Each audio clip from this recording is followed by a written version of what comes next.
বিশ্বাস আমরা করি আল্লাহ একজন আছে। কিয়ামতে এই জবাবটা আমরা তুলে ধরতে পারবো।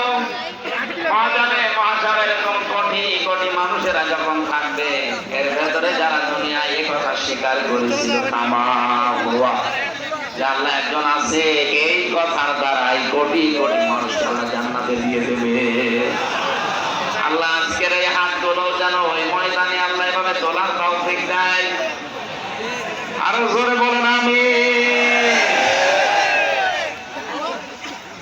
কেউ যদি বলে আল্লাহ তোমার অস্তিত্ব আমি স্বীকার করি, আল্লাহ বলেন দ্বিতীয় নম্বরে বিয়াসমাইহি, আমার যে নাম আছে এইটা করে মানা লাগবে। আল্লাহর নাম কয়টা? ৫,০০০। আমরা তো ৯৯টা শুধু কায়দার পেছনে এইটা জানি। তাফসীরে খাজানের ভেতরে আল্লাহর নাম আমি পেয়েছি ১টা ২টা ৯৯টা না, ৫,০০০। কত? হয়তো আমরা সবগুলো জানি না, তাই যেই কয়টা জানেন ওই কয়টা নামের উপরে এবং ওই নামের যে অর্থে, এই অর্থের উপরে আপনাকে বিশ্বাস করা লাগবে। মানুষ যদি বলে আল্লাহ তোমার নাম রাজ্জাক, রিজিকের মালিক শুধুমাত্র তুমি আর কেউ না, এ কথাটা প্র্যাকটিক্যাল লাইফে মেলানো অত সহজ না। এটা মেলাতে গেলে অনেকের চাকরির উপরে ভরসা শেষ, ক্ষেত খামারের উপরে ভরসা শেষ, ব্যবসা বাণিজ্যের উপরে ভরসা শেষ।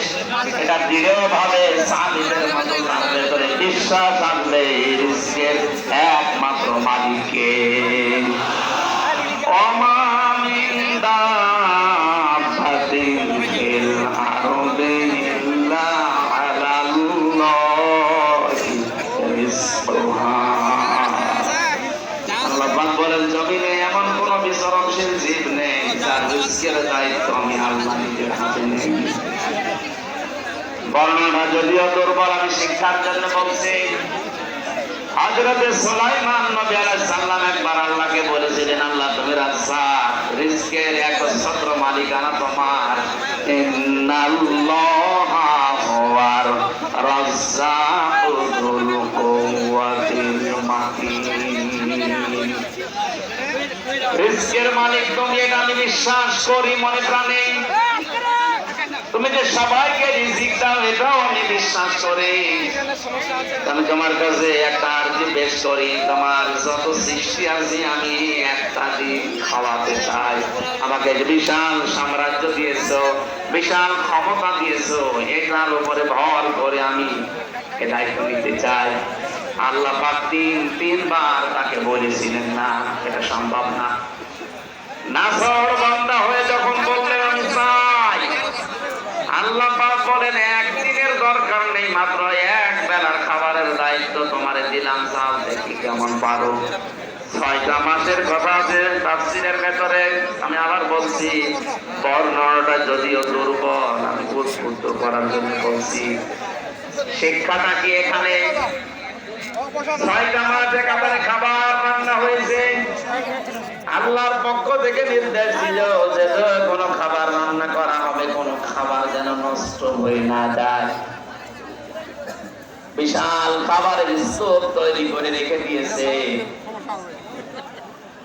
৬ মাস পরে হযরতে সুলাইমান ডাক দিয়ে বলে, রব্বুল আলামিন তোমার সৃষ্টি জগৎকে তুমি পাঠিয়ে দাও।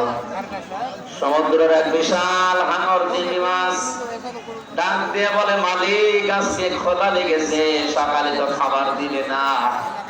আল্লাহ জবাব দিয়েছে, আমার নবী সুলাইমান তোমাদের দাওয়াত দিয়েছে, যাও। দরবারে এসে বলছে আমার খাবার কোথায়? হযরতে সুলাইমান মাছের ভাষাও বুঝতেন, পাখির ভাষাও বুঝতেন, জিনদের ভাষাও বুঝতেন। তিনি বললেন বিশাল খাবারের স্তূপ তৈরি করা আছে, ওখান থেকে খেয়ে চলে যাও। তাফসীরে মুফাসসির লিখেছেন বিশাল খাবারের যে পাহাড় তৈরি করা ছিল, ওই বিশাল মাছ এসে শুধু এক লোকমাতে শেষ করে দিয়েছে। দরবারে সুলাইমানকে বলে, নবী সুলাইমান আমার এক লোকমা খাবার হয়েছে, বাকি আর কই? বলে কেন? বিশাল পাহাড় আছে, বাকি লোক ওখান থেকে খেয়ে চলে যায়। জবাব দিয়েছে বাদশাহ, যে খাবার ছিল ওটা আমার 1 লোকমা হয়েছে, ওই রকম প্রতিদিন 3 লোকমা করে বিশাল সাগরে আল্লাহ আমার খাবার পৌঁছায়। সুলাইমান নবী সেজদা পড়ে ডাক দিয়ে বলে, রব্বুল আলামিন, তুমি যে রাজ্জাক, এটা আমি শুধু বিশ্বাস করতাম, আজকে চোখে দেখলাম। তুমি ছাড়া রিজকের দায়িত্ব পালন করা পৃথিবীর কারোর জন্য সম্ভব না। এখানে যে মানুষেরা বিশ্বাস করে আল্লাহ রাজ্জাক, আল্লাহর নাম আছে বিআসমাইহি, তাদের ভেতরে রিজকের ভয় উঠে যায়। ও মানুষগুলো আমেরিকাকে, রাশিয়াকে, চীনকে, ভারতকে রিজকের মালিক মনে করে না।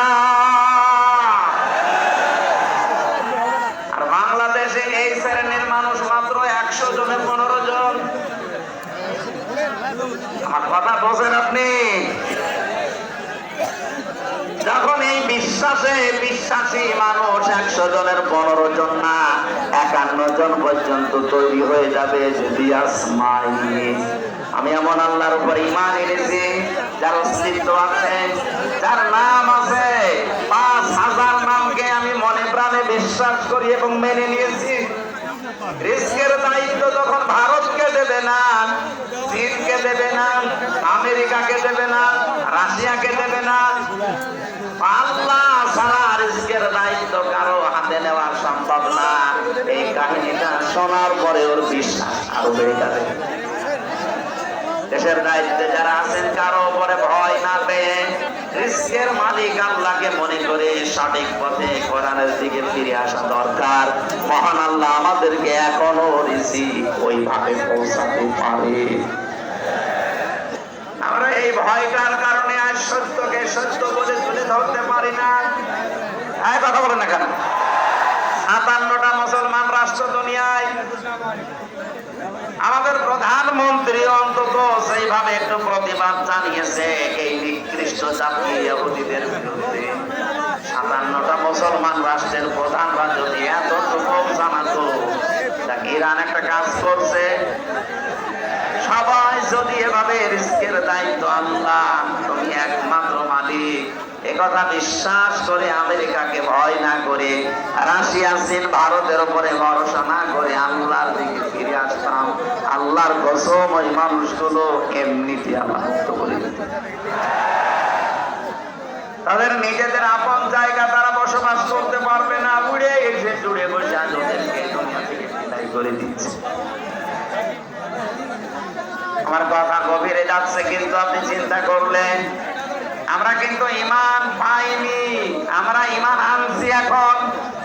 আর ঈমান আনার প্রথম পদ্ধতি আল্লাহর অস্তিত্ব স্বীকার করা, আল্লাহর নামগুলো বিশ্বাস করা এবং প্রতিটি নাম প্র্যাকটিক্যাল লাইফে মিলানো। আপনি যেমন রাজ্জাক হিসাবে আল্লাহকে মেনে নিয়েছেন, হাকিম হিসাবে আল্লাহকে মানা লাগবে। হাকিম মানে বিচারক, হাকিম মানে বিচার করার একমাত্র ক্ষমতাকার। আলাইহিস সালাম